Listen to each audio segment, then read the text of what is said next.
चलिए शुरुआत करते हैं। आज हम अनुवांशिक की जो रोग होते हैं उनके बारे में, प्रमुख मानव रोग, लक्षण और उपचारों के बारे में।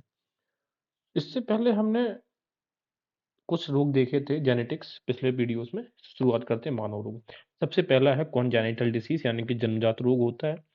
ऐसे रोग जो जन्म से ही होते हैं उनको हम बोलते हैं कॉन्जेनिटल डिसीज। जैसे कि ठीक है, और ये उपापचयी या विकास या अनियमितताओं के कारण हो सकते हैं, और दूसरे होते हैं एक्वायर्ड डिसीजेस। अब एक चीज़ याद रखना कि ऐसे कौन-कौन से रोग हैं जिनको एलिमिनेट कर दिया गया है। क्वेश्चन यहाँ से पूछा जा चुका है कई बार, जैसे कि गिनी वॉर्म जिसको हम ड्रैकुलिसिस भी बोलते हैं, इसको 2 आधार में इसका एलिमिनेशन हो चुका है। चेचक, जिसको ये चेचक जिस वायरस से होता है उसका नाम है वेरियोला वायरस, 1977 में होता था, स्मॉल पॉक्स जिसको बोलते हैं। और पोलियो 27 मार्च 2014 में इसका आखिरी केस हमें देखा था। ये तारीख भी याद रखनी है क्योंकि एग्जाम में पूछी गई हैं। तो ऐसी केसेस डिसीजेज जो एलिमिनेट हो चुकी हैं उनको याद रखेंगे हम डीएसपी। डी से ड्रैक्यूनिलाक्लोसिस यानी कि गिनी वॉर्म, या फिर चेचक यानी स्मॉल पॉक्स, एस, और पी से पोलियो।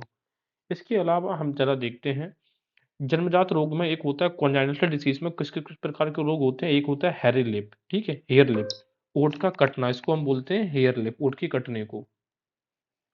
इसके अलावा विजिड तालु क्लेफ्ट प्लेट भी हमें पता है। इसके अलावा पाँव का फिरा होना यानी कि पाँव टेढ़ा हो जाता है, जिसको हम क्लब फुट बोलते हैं। तो क्लब फुट भी एक तरीके का कॉन्जेनिटल यानी कि जन्मजात रोग है। इसके अलावा ऐसे क्यों होता है, अगर आप देखेंगे गुणसूत्रों में असंतुलन के कारण मंगोलिज्म हो जाता है। मंगोलिज्म मतलब थोड़ा गांठापन, बौनापन। हृदय विकृति के कारण नील शिशु का जनन होना। अब ये क्वेश्चन एक बार पूछा जा चुका है कि नील शिशु का जन्म क्यों किसी वजह से होता है, हृदय विकृति की वजह से। अगर हृदय में कमी आ जाती है तो नीला शिशु जन्म लेता है।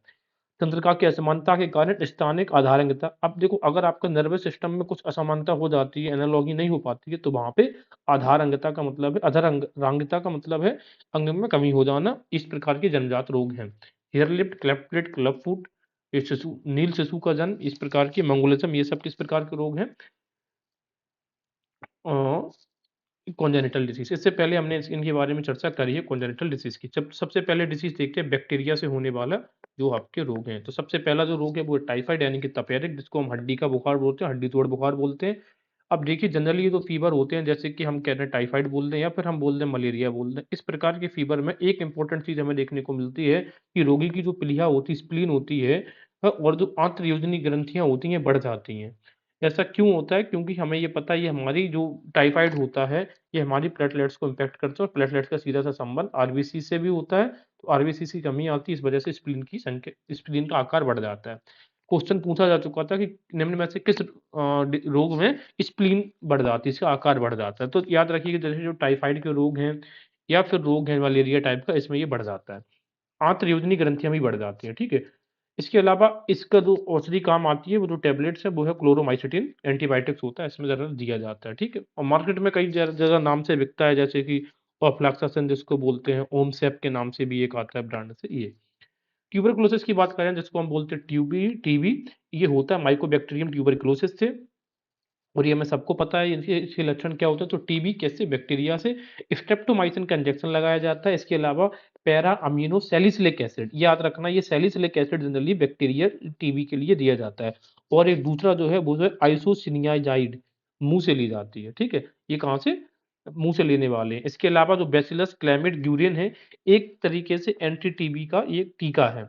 इसके अलावा और मेडिसिन बात करेंगे तो ब्लिसिन तपेदिक रोग का नवीनतम दवा है। तो ये एग्जाम में कई बार पूछी जा चुकी कि सैलिसिलिक दवाओं से किस रोग को खत्म किया जाता है। तो याद रखिएगा टीबी से ट्यूबरकुलोसिस को, और आइसोसिनियाजाइड मुंह से। ग्यूरेरिन की बात करेंगे तो ग्यूरेरिन की खुद जिसने करी थी वो है रॉबर्ट कोच। और हमने कई बार ट्रिक से याद किया था कि कोच को हम टीबी में देखते, तो टीबी की बैक्टीरिया की खोज करी है रॉबर्ट कोच ने। प्लेग की बात करें जिसको महामारी बोलते हैं, चूहों से, जनरली चूहों पर पाए जाने वाले जो पिस्सू होते हैं उनसे ये रोग फैलता है। बैसिलस पेस्टिस नाम का ये जीवाणु उसके द्वारा फैलाया जाता है, प्लेग, ठीक है ना। प्लेग किससे, बैक्टीरिया से होने वाला रोग है। जेंजोफाइलस थियोपिसिस प्लेग का सबसे भयानक पिस्सू मानते हैं। 4 ऑप्शन दे सकते हैं, पूछ लेंगे प्लेग का सबसे भयानक पिस्सू कौन सा है, नाम है च्यूपिस। क्योंकि ये जनरली ह्यूमन रेसिडेंस के जो एरियाज हैं वहां पर पाए जाते हैं, इतना याद रखिए। उपचार के लिए जो सल्फा ड्रग्स होती हैं, स्ट्रेप्टोमाइसिन, याद रखिए सल्फा ड्रग्स जो होती हैं वो बैक्टीरियल से होने वाली कोई भी डिसीज है उसमें काम होती है, उसी तरीके के काम होता है स्ट्रेप्टोमाइसिन का। कॉलरा तो याद किया, बैक में कॉलर होती है तो बैक से बैक्टीरिया याद हो जाएगा। कॉलरा में जनरली क्या होती है, जनरली मक्खियों के द्वारा फैलाया जाता है। और जनरली जो वॉमिटिंग होती है या फिर मोशन, दस्त लगना एकदम लाइक बहुत ही ज़्यादा तबीयत ख़राब हो जाती है इस कोलेरा में। जनरली ये जब होता है, जब नमी बहुत ज़्यादा होती है और यहाँ पे साथ में गर्मी भी पड़ती है और प्रदूषित खाना हो जाता है और पानी हो जाता है उसकी वजह से, ठीक है? तो ये इससे डिहाइड्रेशन का भी खतरा हो जाता है, क्योंकि वॉमिटिंग और लूज़ मोशन की वजह से बहुत ज़्यादा बॉडी से पानी बाहर जा चुका होता है, और प्यास जितनी बढ़ती है आप उतना पानी पियोगे उतना और ज़्यादा उल्टी और दस्त होते हैं। अगर बात करें हैजे के टीके की, तो ये खोज करी है रॉबर्ट कोच ने, ठीक है? तो हैजे का टीका रॉबर्ट कोच, और उष्णकटिबंधीय लाइम क्लोराइड या फिर क्लोरोजोन से शोधित होना चाहिए। हमारे का जो पानी है, पीने का पानी बरसात में जनरली हम उसमें लाइम क्लोराइड या फिर क्लोरोजोन डाल के रखते हैं, जैसे कि क्लोरीन बोलते हैं, वो एक तरीके का वही फॉर्म है।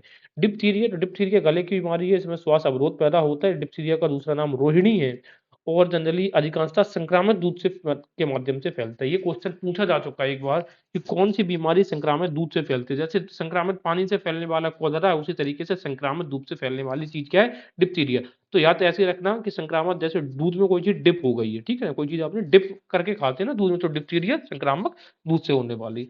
उपचार के लिए डिप्थीरिया एंटीटॉक्सिन, ये तुम्हें पता है। इसके अलावा पोटेशियम परमैंगनेट के घोल से क्या, जो रोगी का जो भी कपड़े वगैरह है, नाक मुंह है, ये सब उससे पोटेशियम परमैंगनेट के घोल से धोना चाहिए। इसके अलावा है बीमारी टेटनस, जिसको हम बोलते हैं लॉक, यानी कि धनुष्टांकर। बैसिलस टेटनस से होती है, क्यों होती है? जब जंग वाला लोहे जब ब्लड के अंदर पहुंचता है तो उस तरीके से ये प्रॉब्लम क्रिएट करता है। इसके लिए बचाव के लिए टिटीबेक या फिर एटीएस का इंजेक्शन 3 बार लगाया जाना चाहिए। कितनी बार? 3 बार। तो टेटनस भी किससे होती है? बैक्टीरिया से। कोड लेप्रोसी, हमें पता है कुष्ठ रोग, जो कि स्किन डिजीज है एक तरीके से। माइकोबैक्टीरियम लेप्राई से होने वाला एक रोग है और इसके उपचार के लिए एमडीटी दवाओं का उपयोग किया जाता है। क्वेश्चन पूछ चुके हैं कि एमडीटी दवाओं का उपयोग किसके लिए होता है? कुष्ठ रोग के लिए। जैसे कि इनमें कुछ दवाएं हैं, डेप्सोन, क्लोफाजिमीन और रेफीमिसिन, ठीक है? तो डेप्सोन, क्लोफाजिमीन और रिफेमिसिन, ये सारी की सारी जो मेडिसिन है आपको लेप्रोसी में चलाई जाती हैं, और सरकार इसके लिए अभियान भी चलाती है इसे खत्म करने के लिए। निमोनिया की बात करेंगे तो वही है, श्वास नाल से रिलेटेड जो भी बीमारी है वो जनरली वायरस से ही होने वाली है। ओनली फ्लू को अगर छोड़ दिया जाए, फ्लू जो भी है वो वायरस से होने वाला है ना? तो जो जो भी श्वास नाल से, निमोनिया में भी क्या होता है, हमारे फेफड़ों में सूजन आ जाती है, सांस ऊपर नीचे जल्दी जल्दी चलने लग जाती है। तो ये डिप्लोकोकस निमोनी नाम के बैक्टीरिया से होने वाली डिसीज है निमोनिया। इसके अलावा वूपिंग का वही बात है, इसमें फिर वो कह सकते हैं ब्रीथिंग डिसीज में प्रॉब्लम होती है। हेमियोप हीलियस पर्ट्यूसिस, ये देखना, पर्ट्यूसिस याद रखना है ना, इसी से।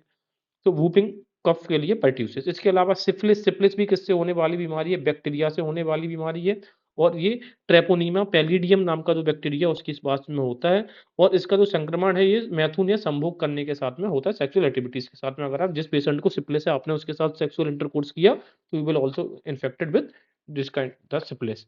इसके अलावा इस रोग में पेनिसिलिन बहुत ज्यादा कारगर होता है, हालांकि पेनिसिलिन अब रेयर हो गया है।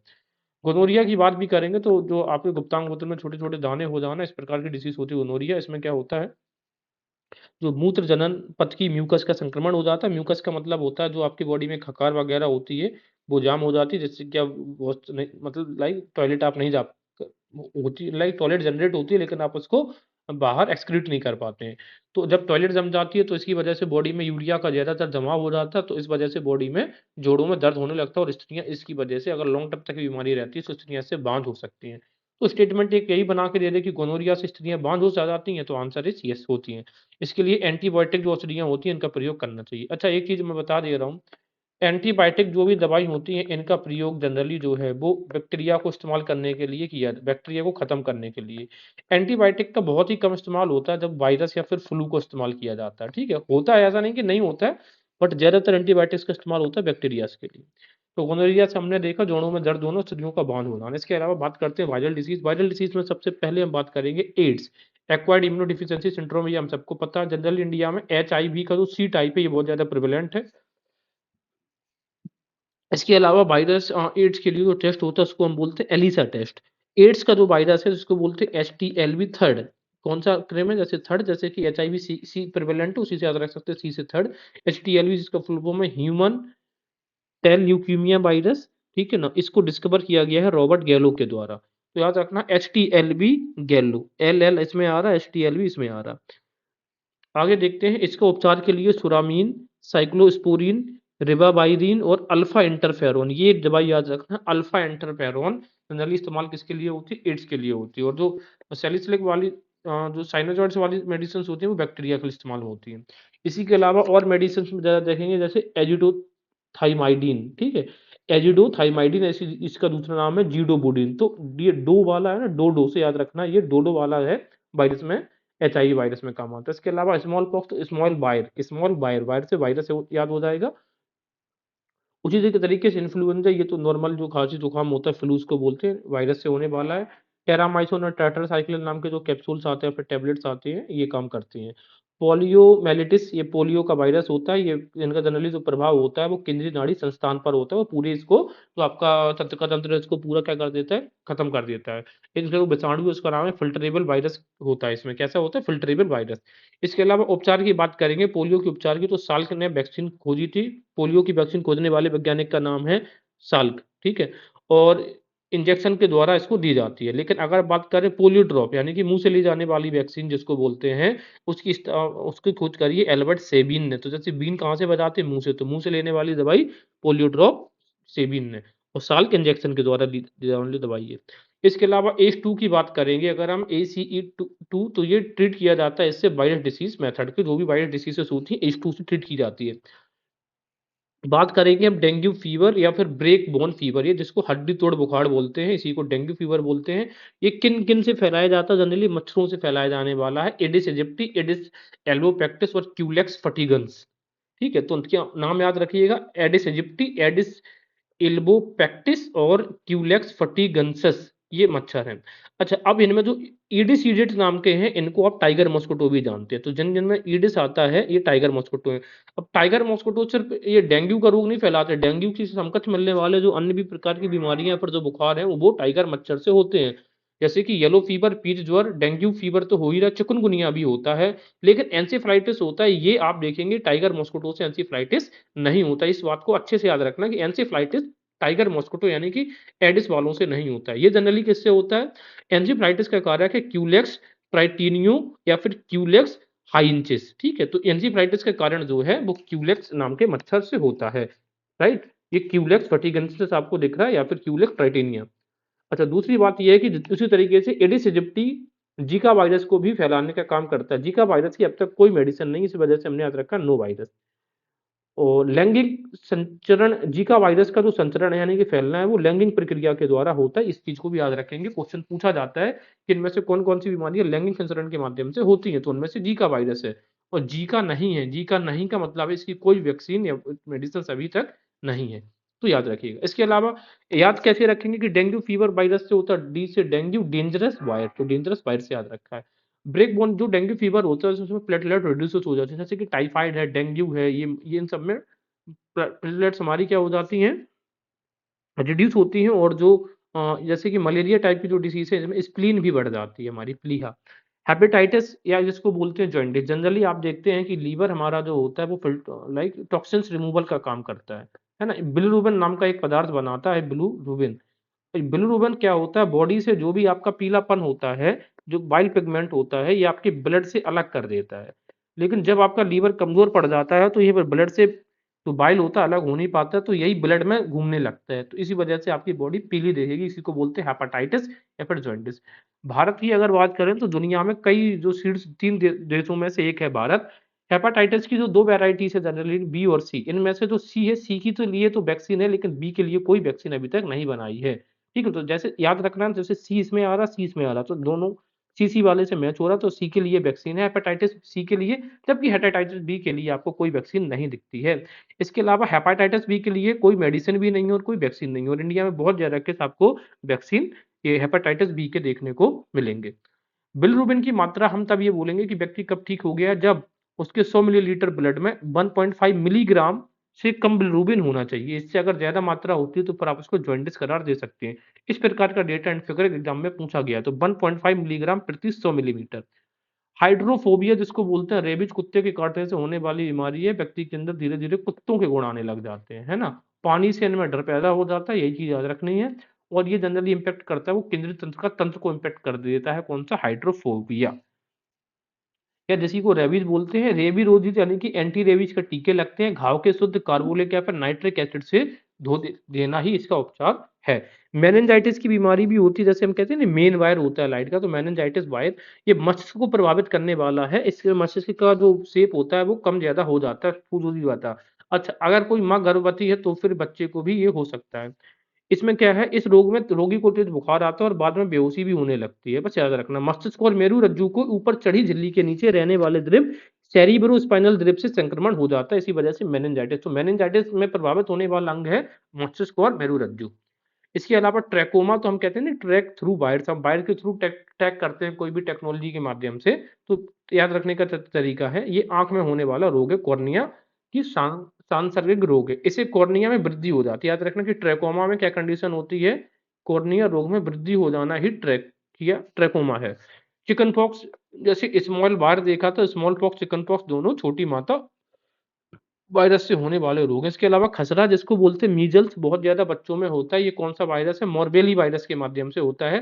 खसरा, हमें खतरा होता है ना वायरस से, इस तरीके से याद रखा है। और ये संपूर्ण शरीर को प्रभावित कर देता है, इसमें धीरे धीरे छोटे छोटे चकत्ते भी बन जाते हैं। आरंभ में नाक व आंख से पानी बहता है, शरीर पूरा रेडिश हो जाता है, शरीर में दर्द रहता है और बुखार भी आता है। और 3-4 दिन बाद शरीर में लाल दाने हो जाते हैं, ये इसका सबसे इंपॉर्टेंट फीचर है। मम्स, गलसुआ, गलसुआ भी होता है कैसे, वायरस। अब वायरस ऐसा, ये मम्स जो है, तो ये दिन में सॉरी जिंदगी में सिर्फ एक बार होने वाला रोग है और ये एंटीबायोटिक से ट्रीट नहीं किया जा सकता है। वायरस मम्स को एंटीबायोटिक से ट्रीट नहीं किया जा सकता, मैंने पहले ही बताया था कि वायरस से होने वाले जनरली डिसीज आप एंटीबायोटिक से ट्रीट नहीं होते हैं। ये क्या होता है, ये क्यों होता है मम्स, ये जो पैराटॉइड ग्लैंड होती है उसमें सूजन की वजह से आपको मम्स ऑब्जर्व होते हैं। रेबीज की बात करें, हाइड्रोफोबिया, इसमें इम्पैक्ट होता है किसमें, केंद्रीय नाड़ी तंत्र में, ये हम देख चुके हैं। तो मम्स के बारे में पढ़ लिया। वायरस की बात करेंगे तो मम्स वायरस होता है। फफूंद जनित रोग यानी कि फंगल डिसीज, सबसे पहले है ओनिकोमाइकोसिस। ओनिकोमाइकोसिस से माइको, माइको मतलब कवक या फफूंद होता है, उसी से पता चलता है नाखून का भूरापन। दमा, अस्थमा भी होता है, ये भी फफूंद से होने लगता है, जिससे कि आपके श्वास नाल में अवरोध पैदा होता है, श्वास जल्दी ऊपर नीचे आती है, पूरी तरीके से फेफड़ों में नहीं जा पाती है। बात करें कौन सा इसमें वायरस होता है, तो नाम है एस्परजिलस फ्यूमिगेटस। एस्परजिलस जो अपने आप में है, ये खुद ही फफूंद होता है, ठीक है। एस्परजिलस फ्यूमिगेटस, ये याद रखना, फ्यूमिगेटस अस्थमा के थ्रू। इसमें अगर मेडिसिन की बात करें, एग्जाम में जो पूछी गई है, एक सबसे इंपॉर्टेंट है एफ्रीडाइन। एफ्रीडाइन अस्थमा के लिए, और एड्रेनल एड सॉरी एड्रेनलिन, एफ्रीडाइन और एड्रेनलिन दोनों बहुत इंपॉर्टेंट जो एग्जाम में अब तक पूछी गई है। इसके अलावा आगे और जो एग्जाम्स में क्वेश्चन पूछा जा सकता है, जैसे कि डेरिफाइनिलीन, ट्रेड्रोल, ब्रोमीहेक्सिन, प्रेडनिसलोम, डेल्टा कोर्टिल, ये सब आदि दवाओं का, ये इस प्रकार की एग्जाम्स में पूछी जाती मेडिसिन से। गंजापन की बात करेंगे, baldness, tinea capitis. Tinea capitis, अब सीधी सी बात है, कैप आप कब लगाते हैं, जब गंजे हो जाते हो। तो गंजापन किस वजह से होनी है, कैपिटिस, ये भी कवक की या फफूंद की वजह से होने वाला रोग है। दूसरा रोग है रिंगवॉर्म। रिंगवॉर्म को भी देखेंगे, ट्राइकोफाइटन। तो ट्राइकोफाइटन से रिंगवॉर्म तो होता ही होता है, साथ में ट्राइकोफाइटन से एथलीट फूट ही होता है, यानी कि जो खाद को जलाने वाली मेडिसिन दवाई प्रॉब्लम है, वो इसी से होता है, ठीक है। तो ट्राइकोफाइटोन रिंगवॉर्म के लिए पॉसिबल, और ट्राइकोफाइटोन इसके एथलीट फूड्स के लिए भी जिम्मेदार है। ये भी किससे, कवक से होने वाले, सॉरी फफूंद है, हाँ वही से होने वाले रोग हैं, कवक कह सकते हैं आप उनको। खाद स्कैबीज भी कवक से होती है, और कौन सी, एक्रेस स्कैबीज। एक्रेस स्कैबीज नाम की कवच इसके लिए जिम्मेदार है। तो कवक से होने वाले या फंगल डिजीज होने वाले रोग कौन कौन से, एक तो ओनिकोमाइसिस नाखून का भूरापन, दमा, अस्थमा, एस्परजिलस फ्यूमिगेटस, गंजापन जो होता है टीनिया कैपिटस, कैप से हम याद रखेंगे। जो ट्राइकोफाइटोन होता है, इसमें दाद, और ट्राइकोफाइटोन एथलीट फूड्स के लिए भी रिस्पॉन्सिबल है। स्कैबिड जो होता है वो होता है एकारस स्कैबिस से। इसके अलावा आता है प्रोटोजोअन बॉर्न डिसीज, प्रोटोजोआ से होने वाले रोग। तो सबसे पहले है निद्रा रोग या फिर स्लीपिंग सिकनेस, जिसको बोलते हैं, किसकी वजह से होता है, तो नाम है ट्रेपनेसोमा। ट्राइपनेसोमा, तो सोमा मतलब सोना, इससे याद रहता है। और जब हम बात करते हैं सोना या निद्रा रोग की या स्लीपिंग सिकनेस, तो सीसी मक्खी के द्वारा ये होता है। और इसमें भी हम देख रहे हैं लसीका ग्रंथियां बढ़ जाती है, स्प्लीन एनलार्ज हो जाती है, स्प्लीन का साइज बढ़ जाता है। इसमें स्लीपिंग सिकनेस में, ये भी याद रखिएगा। जैसे कि मलेरिया में बढ़ रहा था, ये भी अभी हम देख कर आए थे, टाइफाइड में भी बढ़ जाता है। उपचार की बात करें, सीसी मक्खियों का कीटनाशी दवाओं के से छिड़काव से। इसके अलावा डिजेंट्री, जिसको हम बोलते हैं एंटमीबी हिस्टोलिटिका से डिजेंट्री होती है, आंतों में प्रॉब्लम होने लगती है। यह परजीवी बड़ी आंत के अगले भाग में रहता है। बड़ी आंत का तो यानी कि जो हमारी लार्जर इंटेस्टाइन है, इसमें हम जो मल त्याग करते हैं, एक्सक्रीशन करते हैं, उसमें अवरोध पैदा होने लग जाता है, पेचिस मतलब पेट में मरोड़ उठने लग जाती है। इसी वजह से हम कहते हैं कि बड़ी आंत में प्रॉब्लम क्रिएट हो रही है डिजेंट्री में। छोटी आंत में नहीं, बड़ी आंत में। छोटी आंत में तो खाना पचाने का काम होता है, बड़ी आंत का काम है एक्सक्रीट करने का। इसके अलावा इसका उपचार क्या है, इसमें जनरली है कि दूध जो भी है वो उबाल कर पीना चाहिए, पानी और दूध, जिससे कि जो भी उसमें कह सकते हैं कि जो भी प्रोटोजोआस होते हैं उसकी खत्म हो जाते हैं। इसके अलावा एंट्रीकोनल, आइरोफॉर्म और मैक्साफॉर्म जैसी जो दवाएं होती हैं ये जनरली काम आती हैं। इसके अलावा बात करते हैं मलेरिया। मलेरिया में यह रोग प्लाज्मोडियम नामक परजीवी प्रोटोजोआ से होता है। प्लाज्मोडियम का इसका जो ये देखो कारक तो इसका प्रोटोजोआ है मलेरिया का, लेकिन इसका जो वाहक है वो होता है मच्छर, जिसको अभी बता के आए हैं। वो भी कौन सा मच्छर? मादा एनफोलिज मच्छर जो होता है, यानी कि फीमेल, मेल नहीं। ठीक है, तो ये याद रखिएगा। मेडिसिन की बात करें तो कुनैन मलेरिया की फेमस दवाई है। पेलुड्रीन, क्लोरोक्यूनिन, जैसे कि कुनैन वैसे क्लोरोक्यूनिन, प्रीमाक्यून, ये भी मेडिसिन है। इसके अलावा पाइरिया की बात करें, ये भी प्रोटोजोआ से होने वाला रोग है। एंटमीबा जिंजीवालिस नाम का ये बैक्टीरिया प्रोटोजोआ से होता है। तो झंझनाते हैं, जिंजी मतलब झंझनाना, झंझनाहट होती है ना दांतों में, मसूड़ों में, ये पाइरिया उसी का रोग है। उपचार के लिए मसूड़े कमजोर होते हैं तो विटामिन सी प्रचुर मात्रा में हमें लेनी चाहिए। जैसे कि हम कह सकते हैं जो मूंग बीन्स होती हैं, मूंग बीन्स, इनमें भी विटामिन सी पाया जाता है। इसके अलावा आप आंवला सोर्स जानते हैं और लेमन भी जानते हैं, लेकिन आंवला और लेमन हम बहुत ज्यादा मात्रा में, हर कोई इनको कंज्यूम नहीं कर सकता है क्योंकि इनका शीत प्रवृत्ति होती है। इस वजह से मूंग beans rich source of vitamin C होती है, जिसको हर कोई इसको कंज्यूम कर सकता है। काला जर, ये हमें क्लियर दिख रहा है, होता किससे? Leishmania donovani. तो डोनोवानी, डोन लोग काले कपड़े पहनते हैं तो काला जर।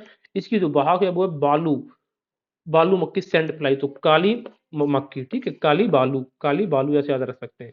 तो ये चीजें हमने देख ली। इसके अलावा अब हम बात करते हैं जेनेटियल डिसीजेस की। जेनेटियल डिसीज में सबसे बड़ी बात है कलर ब्लाइंडनेस की। इसमें से लाल और हरा रंग दिखना व्यक्ति को बंद हो जाता है।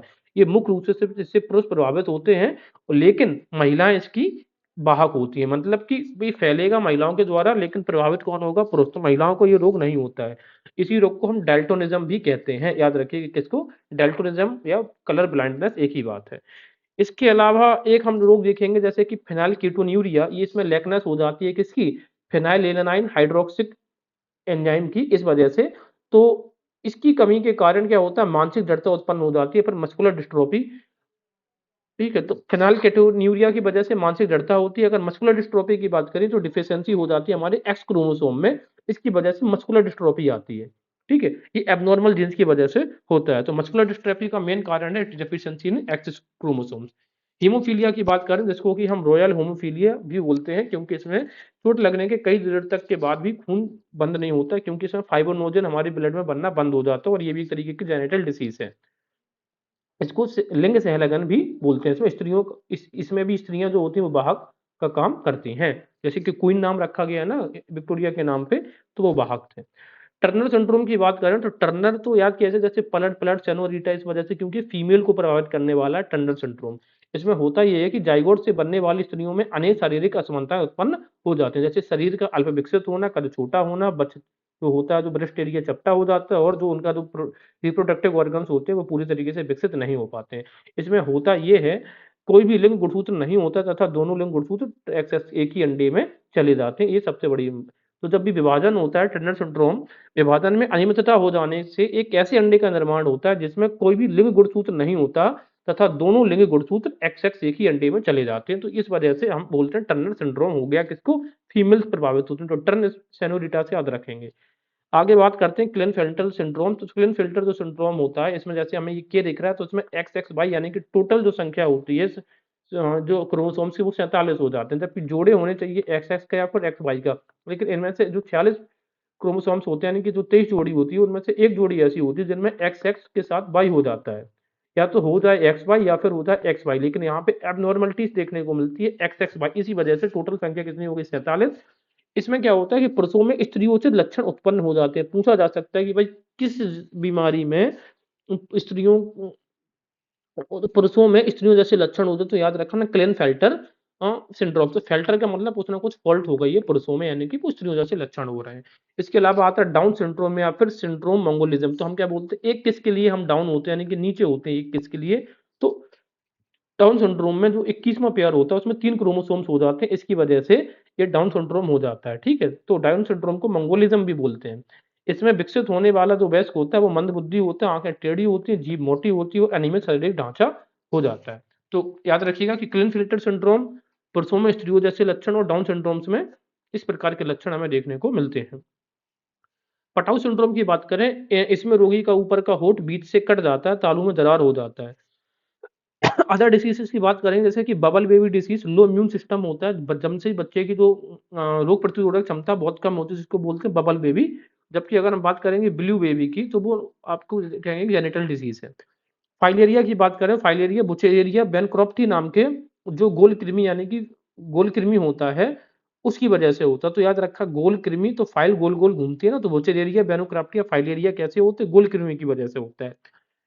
काम करना इसमें जो है वो है हेट्राजन की जो टिकिया होती है, इससे रोगी को आराम मिलता है। बेरी बेरी जो है विटामिन बी 1 की कमी से मिलने वाला रोग है। विटामिन बेरी बेरी कमी के कारण उपापचय के दौरान शरीर में जीव विष उत्पन्न हो जाते हैं और जो फुफ्फुस में सूजन आ जाता है। इस रोग में हृदय की गति बंद हो जाने की भी संभावना होती है। तो वेरी वेरी इंपॉर्टेंट है, क्योंकि वेरी वेरी इंपॉर्टेंट है, नहीं तो हृदय की गति रुक जाएगी। इसका भी विटामिन सी की कमी से होने वाला रोग है। मसूड़ों में रक्त का स्राव, दांतों, ये सब का असमय टूटना, बच्चों का जो चेहरा होता है और जो अन्य अंगों में सूजन भी क्रिएट हो सकती है विटामिन सी की कमी से।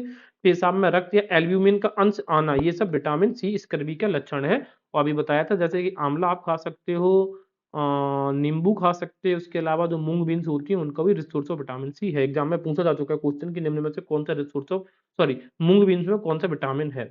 रिकेट्स वही है, विटामिन डी, बच्चों में सूखापन, विटामिन डी की को दूर करने के लिए हमें मछली का तेल या फिर ओमेगा फैटी एसिड 3 या फिर कॉड लिवर ऑयल, मछली का जो तेल, कलेजी, अंडे, ये सब का हमें पोषण देना चाहिए। और रोगी की उपयुक्त जो विटामिन डी युक्त भोजन दें। इसके अतिरिक्त उस धूप में भी बैठे हो, पराबैंगनी प्रकाश के कांटेक्ट में व्यक्ति रहना चाहिए, जिससे कि हमारी बॉडी में जो विटामिन डी3 होता है वो सिंथेसाइज हो पाता है। मधुमेह यानी कि डायबिटीज, डायबिटीज दो प्रकार की होती है। डायबिटीज एक होती है डायबिटीज इंसिपिडस, एक होती है डायबिटीज मिलेटियस। तो दो डायबिटीज का याद रखना, ठीक है। इसके अलावा इंसुलिन हमने ये पहले भी चर्चा कर चुके हैं। हमारे बॉडी में क्या होता है, तो बीटा लैगरहैंस की कोश जो द्वीपिका होती है उससे बीटा जो सेल्स निकलते हैं, इससे इंसुलिन स्रावित होता है हमारी बॉडी में, ठीक है। तो इसी का अगर बॉडी में ग्लाइकोजन संचित करने में मदद करता है, इसी की वजह से हमें होता है डायबिटीज। अब जो इंसुलिन का जनरली जो काम है वो आपकी बॉडी से क्या होता है, ग्लूकोज को बाहर निकालना होता है, रक्त से ग्लूकोज को कंट्रोल करना होता है ना। लेकिन जब इंसुलिन हमारी बॉडी में कम बहने लगता है तो फिर ये अपना जो मेन काम है कि क्या करने का मेन काम है कि ये ग्लूकोज को ब्लड से अलग नहीं कर पाता है। इसी वजह से ग्लूकोज ब्लड में ज्यादा घुल जाता है और इसका जो ब्लड में ग्लूकोज का लेवल होता है वो बढ़ जाता है। इस वजह से डायबिटीज मिलिटस नाम की बीमारी हो जाती है। दिल का दौरा, हार्ट अटैक हमें पता है किस वजह से होता है, ये पहले हमने पढ़ा है हर्ष में। येलो फीवर जो है तो वायरस की वजह से होता है, ये विषाणु, ये जंगली है, ये ठीक है। कैंसर जनरली क्या है, ये जनरली क्वेश्चन पूछा जा चुका है, एक तरीके से अनकंट्रोल्ड माइटोसिस डिवीजन है। और इसमें जो इलाज कामकार होता है वो P35 कोबाल्ट 60, जैसे कि कैंसर के उपचार के लिए एक तो P35, इसके अलावा कोबाल्ट 60 भी काम आता है ल्यूकेमिया ट्रीटमेंट के लिए, यानी कि व्हाइट ब्लड करप्सल्स वाला कैंसर। और गोल्ड के लिए भी ब्लड कैंसर, गोल्ड भी है, वो भी ब्लड कैंसर में काम आता है।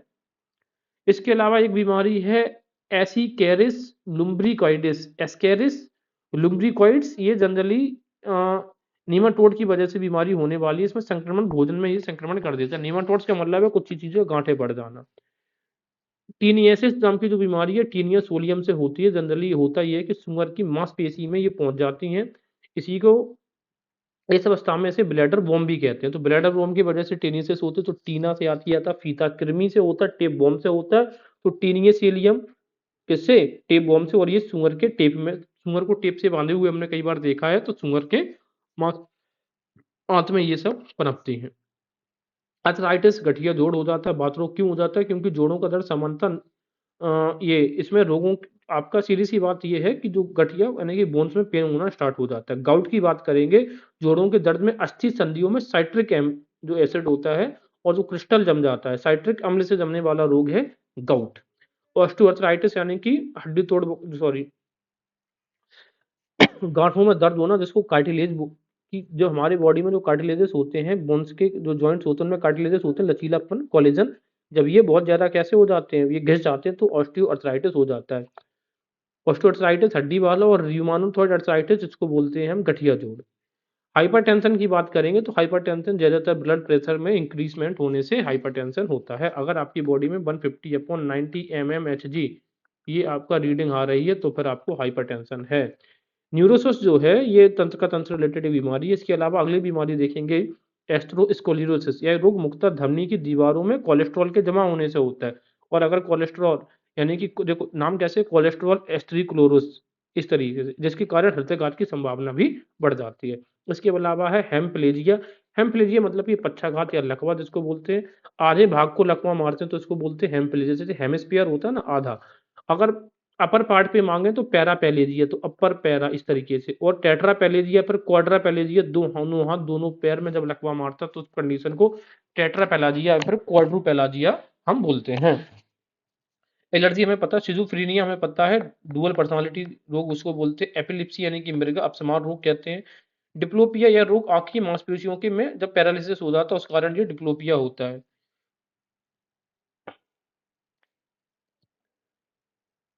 इसके बाद SARS, severe acute respiratory syndrome, ये जनरली इसी का जो वायरस है वो है आपका कौन सा, ये Covid. Severe acute respiratory syndrome ये हमेशा याद रखना। बर्ड फ्लू की बात करेंगे तो H5N1 होता है, जबकि जो स्वाइन फ्लू है वो H1N1 होता है। ये स्वाइन फ्लू है, बर्ड फ्लू H5N1 होता है। जापानी एंसेफेलाइटिस बताया था, ये क्यूलेक्स नाम से होता है वायरस। जापानी एंसेफेलाइटिस वायरस कौन सा है, क्यूलेक्स, याद रखिएगा। और ये चमकी बुखार भी कहा जाता है। जनरली हाइपोग्लाइसेन होता है किसमें, लीची में, जो अधकची लिपि होती है हाइपोग्लाइसेन इस वजह से बिहार में बहुत अधिक होता है। और मिथाइल साइक्लोप्रोपीग्लाइसरीन एमसीपीजी की अधिकता होती है, इस वजह से इनमें जापानी एंसेफेलाइटिस नाम का बहुत बुखार वहां पे चलता है। स्वाइन फ्लू बता चुका हूँ, H1N1 नाम की जो डिसीज है वो स्वाइन फ्लू के कारण है। औषधि इसमें जो काम करती है स्वाइन फ्लू में वो है ओसेल्टामिविर, ओसेल्टामिविर स्वाइन फ्लू के लिए। ओलेक्सिया मतलब आप जब पढ़ नहीं पा रहे हैं तो उसको बोलते हैं ओलेक्सिया, अनेबल टू रीड। एल्बिनिज्म की बात करेंगे, एल्बिनिज्म में लो मेलानिन हो जाता है, उसी को बोलते हैं एल्बिनिज्म।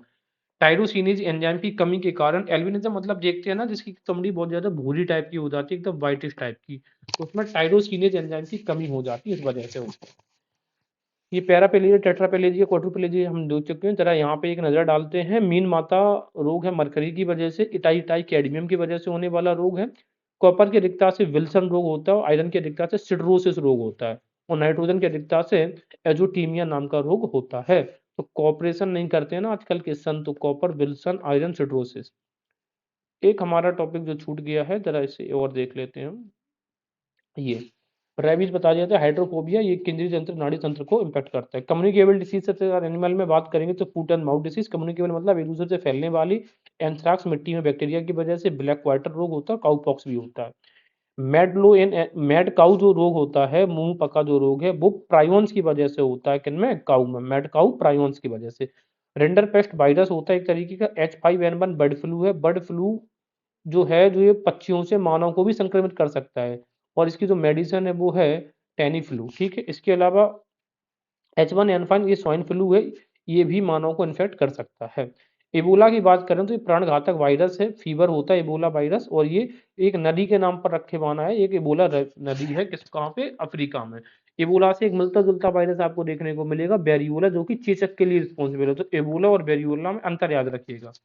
इसके अलावा हम देखेंगे क्या है, एनोसिमिया। इस्मिया मतलब स्मेल का खो जाना, स्मेल आपको नहीं आती, इस प्रकार की सिचुएशन को एनोसिमिया बोलते हैं। सिमिया से याद रखेंगे स्मेल। मेरास्मस जो लोग हैं, लॉन्ग फास्ट लास्टिंग फास्ट, अगर आप ज्यादा दिनों तक फास्ट रखते हैं तो ज्यादा दिनों तक व्रत का मतलब है मरने के लिए हो क्या। क्वासियोरकर है, प्रोटीन की कमी से होने वाला रोग। मोतियाबिंद क्यों होता है, क्योंकि जो आपका लेंस होता है वो एकदम ट्रांसपेरेंट हो जाता है, वो बहुत ज्यादा बढ़ जाता है। एट्रापिन जो दवाई है एक तरीके से एल्कालॉइड है, ये जो आंख की पुतली होती है इसके स्ट्रेच करने में कामगार है atropine. Sleep apnoea, obstruction of breath, सीधी सी बात है, कई लोग खर्राटे मारते हैं, स्लीप एपनिया उसी को बोलते हैं। सीयूटी का जो दुष्प्रभाव होता है, जो सीयूटी होती है इसका है रक्तस्राव, स्राव होना, इस वजह से महिलाओं में अब ये चीजें कम हो गई हैं। बात करते हैं फूड पॉइजनिंग, सॉरी यहाँ पे देखते हैं ब्राइट डिसीज की बात करेंगे। तो ब्राइट डिसीज किडनी को प्रभावित करने वाला है, तो कई बार बोलते हैं ना ब्राइट किड, तो ब्राइट किडनी। इंटरफेरोन अल्फा 2 एक तरीके का एक प्रोटीन है जो ट्रीट करता है किडनी और कैंसर को, याद रखना। Interferon alpha 2 for the treatment of kidney and cancer. गठिया बात, यूरिक एसिड कॉन्सेंट्रेट हो जाता है ब्लड में, उसी वजह से गठिया बात होता है, यूरिक एसिड। कोई भी वैक्सीन किन किन वायरस नहीं बनी, तो हेपेटाइटिस बी के लिए कोई वैक्सीन नहीं हो, जीका वायरस के लिए भी कोई वैक्सीन नहीं, याद रखना। सी के लिए, हेपेटाइटिस सी के लिए वैक्सीन है, क्योंकि दोनों में सी सी आता है। एम्फाइसीमा या COPD, chronic obstructive pulmonary disease जो है वो लंग्स में होती है, जिसको पॉल्यूशन के बड़े कारण की वजह से होता है। एम्फाइसीमा, सीमा लंग्स में। फूड पॉइजनिंग की वजह से है, सैल्मोनेला बेसिली की वजह से होता है। बोट्युलिज्म का कारण है क्लोस्ट्रीडियम। सल्फा ड्रग्स किसको ट्रीट करते हैं? बैक्टीरिया को पहले बताया था, जैसे कि प्रोंटोसिल, सीवाजोल और सल्फोनामाइड, ये सब सल्फा ड्रग्स हैं बैक्टीरिया को ट्रीट करने के लिए। और सल्फा ड्रग्स की बात करेंगे, एमिनोसैलिसाइलिक एसिड भी है, ये लेप्रोसी यानी कि कोढ़ और टीबी को भी ठीक करता है। बैक्टीरियल डिसीज पेनिसिलिन को ट्रीट करने के लिए है सल्फाडिजियन एंटीबायोटिक, ठीक है, ये पेनिसिलिन। पेनिसिलिन और सल्फाडिजियन नाम की जो दो दो आपको मेडिसिन है, ये बैक्टीरियल डिसीज को ठीक करती है। क्लोरामफेनिकोल एक ब्रॉड स्पेक्ट्रम मेडिसिन है, बहुत ज्यादा बीमारियों में काम आती है। टूथ देखिए किस वजह से होता है? कार्बोहाइड्रेट, क्योंकि हम बॉडी में ज्यादातर कार्बोहाइड्रेट ही कंज्यूम करते हैं।